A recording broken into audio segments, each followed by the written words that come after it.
warahmatullahi wabarakatuh. Waalaikumsalam warahmatullahi wabarakatuh.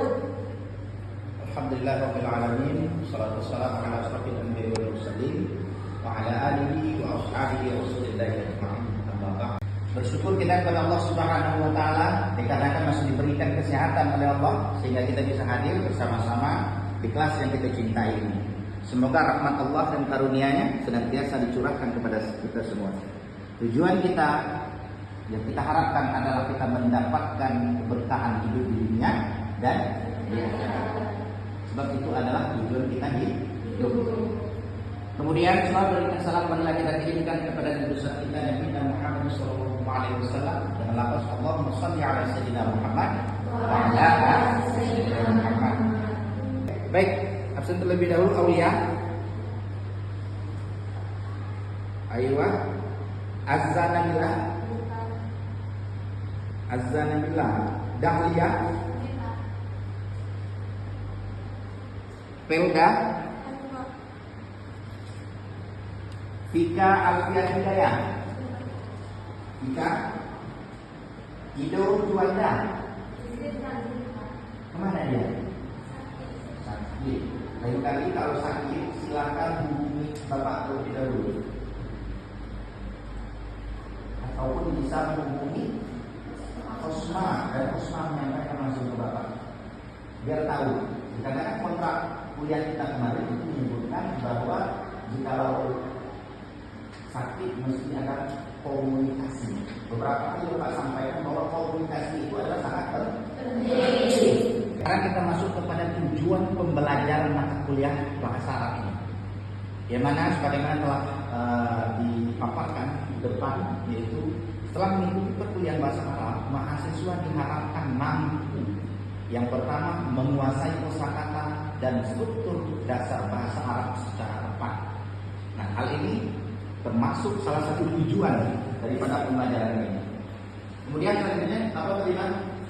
Memahami informasi yang diperoleh melalui kegiatan menyimak dan membaca teks bahasa Arab sederhana. Oke, itu yang nomor 2. Tujuan yang nomor 2-nya itu. Kemudian yang ketiga, silakan. Berkomunikasi secara lisan dalam bahasa Arab pada konteks kehidupan sehari-hari dan akademik biasa.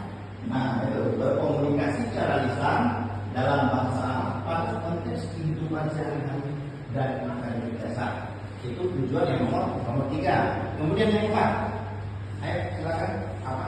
Nomor 4. Menulis kalimat dan kata-kata sederhana sesuai kaidah bahasa Arab. Nah, itu tujuan kita mempelajari mata kuliah bahasa Arab ini. Yang keempat, menulis kalimat dan paragraf sederhana sesuai kaidah bahasa Arab. Itu yang akan kita tuju dalam mata kuliah ini. Kemudian yang nomor 5, yang belakang. Silakan. Menggunakan bahasa Arab untuk memahami sumber-sumber ajaran Islam dan literatur akademik dasar. Oke, apa? Memanfaatkan bahasa Arab untuk memahami sumber-sumber ajaran Islam dan literatur akademik dasar. Nah, dan yang terakhir dalam tujuan mata kuliah ini yaitu bersama-sama menunjukkan daya diri, disiplin dan bertanggung jawab dalam menggunakan bahasa Arab sebagai bahasa komunikasi dan bahasa ilmu. Ada yang tahu apa itu CPNK? Pelajaran tentang kuliah.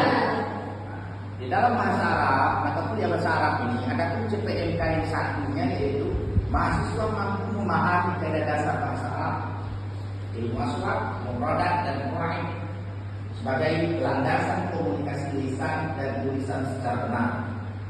Itu CPNK 1. Kemudian kita masuk ke CPNK 2, yaitu mahasiswa mampu menguasai keterampilan minimal ataupun dalam bahasa Arabnya istimah dan membaca dalam bahasa Arabnya qiraah teks bahasa sederhana sesuai konteks akademik dan keislaman. Kemudian untuk CPNK 3 perlu kita ketahui bahwa mahasiswa mampu berkomunikasi lisan menggunakan bahasa Arab dalam situasi sehari-hari dan akademik sederhana secara tepat dan santun. Itu CPNK 3. Selanjutnya CPNK keempat yaitu mahasiswa mampu menulis kalimat paragraf sederhana dalam bahasa Arab sesuai kaidah kebahasaan yang benar. Yang terakhir, CPNK-nya yaitu mahasiswa mampu menerapkan bahasa Arab sebagai alat memahami sumber-sumber keislaman dan mengembangkan wawasan akademik. Dari CPNK ini ada turunannya yaitu sub CPNK. Ada turunan CPNK 1 yaitu yang pertama tadi mahasiswa mampu memahami kaidah dasar bahasa Arab. Sub CPNK 1.1-nya yaitu mengidentifikasi huruf hijaiyah, makharijul huruf dan tanda baca bahasa Arab. Selanjutnya sub CPNK 1.2 menguasai kosakata dasar yang berkaitan dengan kehidupan sehari-hari. Nah, ini sub CPNK 1.2. Yang ketiga, menjelaskan kaidah dasar nahwu dan sharh sederhana. Yang keempat, yaitu menyusun kalimat sederhana sesuai struktur bahasa Arab. Itulah turunan daripada CPNK 1. Dan begitu juga seterusnya. Yang mana materi kita pada hari ini yang akan membahas tentang Al-Arabiyah Al-Fusha, menguasai bahasa Arab Fusha. Saya yakin percaya kalian sudah tidak asing dengan bahasa Arab Fusha. Mengingat kalian ini adalah alumni-alumni dari pondok pesantren ataupun madrasah aliyah. Yang mana bahasa Arab Fusha itu merupakan kunci utama membedakan khazanah ilmu, sejarah dan peradaban Islam. Oke, next selanjutnya. Standar emas komunikasi dunia Islam. Yang mana bahasa Fusha ataupun Al-Arabiyah Al-Fusha, adapun cabangnya itu Al-Quran dan Wahyu, kemudian hadis Nabi, literatur Islam klasik, pendidikan formal, media masa resmi, dan forum akademik global. Jikalau kita lihat akar kata fasoha, makna fasih, jelas dan benar.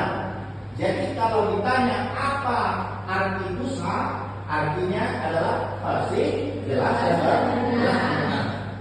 Kemudian bahasa Fusha adalah bahasa baku yang diakui secara universal dan bebas dari distorsi dialektal.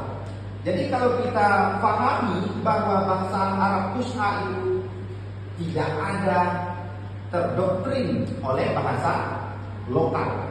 Yang mana menjelaskan bahwa bahasa Arab Fusha merupakan bahasa baku yang diakui secara universal dan bebas dari distorsi dialek lokal. Oke, selanjutnya ada 4 pilar karakteristik Fusha. Nah, jika kita lihat di dalam materi ini, khazanah pengetahuan Islam itu ada namanya kaidah baku, kosakata kaya, struktur sistematis, dan universalitas. Jika kita kembali kepada kaidah baku, yang mana di sini dijelaskan disiplin tata bahasa yang ketat melalui ilmu nahwu ataupun sintaksis, sorab, morfologi, dan balaghah, retorika. Itu kalau kaidah baku. Kalau kosakata kaya yaitu memiliki perbendaharaan kata yang sangat luas dengan ragam sinonim dan kedalaman makna. Nah itu kalau kita lihat dari kosakata kaya. Dan selanjutnya jika kita lihat dari struktur sistematis. Di dalam struktur sistematis yaitu dijelaskan pembentukan kalimat logis terbagi jelas menjadi jumlah ismiyah ataupun nominal dan fi'liyah yaitu verbal. Jadi kalau disebut kalimat ataupun jumlah ismiyah berarti nominal. Tapi kalau disebut jumlah fi'liyah berarti itu adalah verbal. Oke. Selanjutnya yaitu universalitas. Yang mana universalitas ini yaitu merupakan standar tunggal. Standar tunggal yang dipahami oleh seluruh cendekiawan dan masyarakat di berbagai penjuru dunia Arab. Nah, jadi ada 4 yang ada di bawah khazanah pengetahuan Islam. Yang pertama tadi kaidah baku, kosakata kaya, struktur sistematis, dan universalitas. Oke, selanjutnya yaitu ada alat konversasi bahasa baku. Ayo, siapa yang bisa pakai ini? Silakan ke kanan. Oke, silakan. Dhahabat thalibu ilal jami'ah. Oke, sudah. Dhahabat thalibu ilal jami'ah. Dhahabat thalibu ilal jami'ah. Mahasiswa pergi ke universitas ataupun kampus. Nah, dari kalimat tersebut bisa kita pahami bahwa dhahabat merupakan keterangan, bukan keterangan tempat sebenarnya. Dhahabat adalah fi'il madi.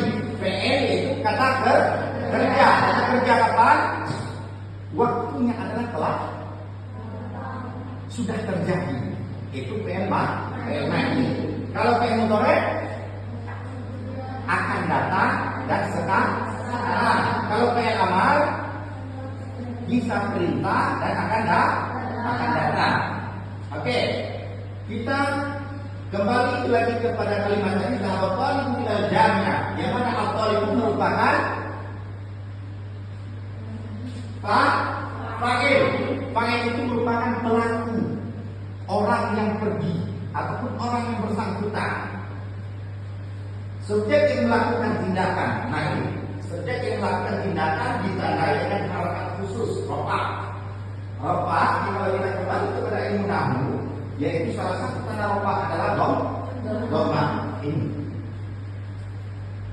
Oke, kita tidak terfokus untuk membahas nahwu pada sesi selanjutnya, yaitu diskusi. Yang mana dari materi telah Bapak jelaskan di depan. Bapak ingin melihat kalian bagaimana pemahaman kalian tentang materi yang diberikan. Sampai di sini ada yang ingin ditanyakan? Oke, silakan. Siapa nama? Baik, Assalamualaikum warahmatullahi wabarakatuh. Assalamualaikum warahmatullahi wabarakatuh. Perkenalkan, nama saya Fatimah. Izin tanya Pak, Ya. tadi ada dua dimensi ya yang dijelaskan, fusha Ya. dan amiyah. Dan kira-kira kalau di dalam Al-Quran itu pakai bahasa yang mana? Yang fusha atau amiyah? Oke, baik. Pertanyaannya bagus. Yang mana dalam Al-Quran itu sebanyak 30 juz itu menggunakan bahasa apa? Jelas bahasa Arab. Tetapi yang masih dibingungkan oleh Fatimah ini, apakah ini menggunakan bahasa Arab amiyah ataupun bahasa Arab fusha? Tadi sudah kita ketahui bahwa bahasa Arab amiyah itu sering digunakan di pasar dan di tempat jual beli ataupun tempat orang ramai.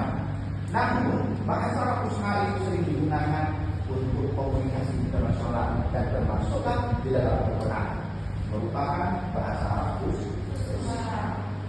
Oke, bisa dipahami Fatimah? Oke, selanjutnya satu lagi pertanyaan. Silakan katakan.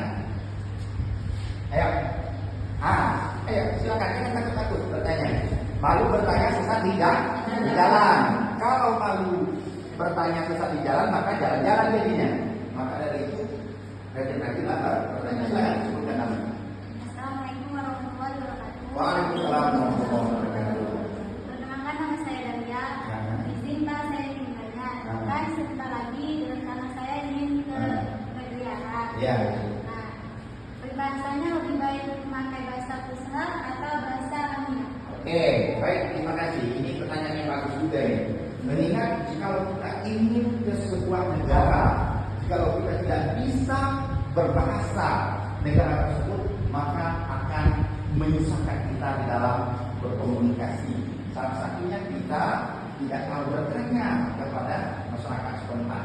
Baik, jikalau ditanya, kalau mau ke Arab itu menggunakan bahasa apa bagusnya? Kedua-duanya bagus.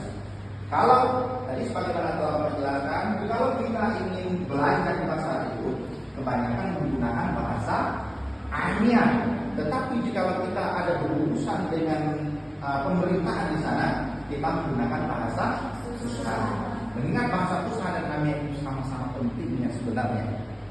Dikarenakan memiliki ataupun memahami kemampuan bahasa, memiliki keahlian dalam berbahasa itu akan memudahkan bahasa Arab, kita mesti juga memahami bahasa-bahasa lain. Karena kan bahasa itu akan bisa membawa kita ke dunia yang lebih jauh daripada dunia kita yang ada saat sekarang. Termasuklah negara-negara Arab dan negara. Baiklah, adik-adik sekalian, ini kita telah sampai di penghujung perkuliahan kita pada hari ini, yang mana Bapak ingin berpesan kepada kalian, kuasailah bahasa, kuasai bahasa. Dikarenakan dengan bahasa kalian akan bisa menaklukkan dunia.